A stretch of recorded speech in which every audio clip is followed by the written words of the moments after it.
క్షణాల్లో దేవుని రాజ్యంలో స్థానం సంపాదించాడు. అయితే మనకు ఎన్ని సంవత్సరాల బట్టి ఎంతకాలం నుంచి దేవుని సన్నిధికి వస్తున్నాం, కానీ దేవుని రాజ్యంలో మనకు స్థానం ఉందా? దేవుని రాజ్యంలో స్థానం ఉండాలంటే మనకి దేవుని భయం కలిగి ఉండాలి. అయితే మన ప్రవర్తన మనం ఏ స్థితిలో ఉన్నాము, ఎందులో నిలిచిన్నాము అని మనం గ్రహించుకోవాలి.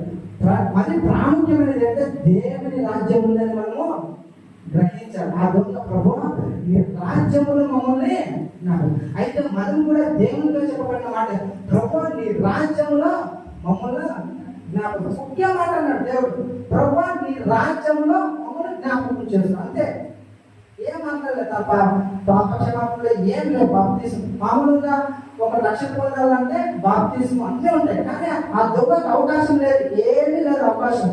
ఎంత సమయం ఉంది చనిపోవడానికి? మనకి కొన్ని నిమిషాలు, కొన్ని క్షణాలు మాత్రమే ఉంది. నేను రెండవ మాట మూడవ మాట గురించి మాట్లాడుతున్నాను, దేవుని రాజ్యం కొరకు మాట్లాడుతున్నాను. హల్లెలూయా, హల్లెలూయా చెప్పండి.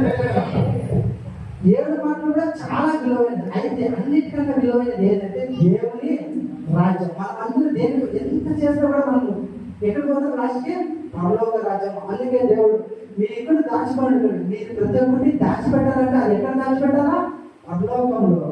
అందుకే ఈ మాటలన్నీ గతించకండి, నా మాటలు మాత్రము నిలిచి ఉంటున్నాను. ఈ చిన్న వాక్యాన్ని దేవుడు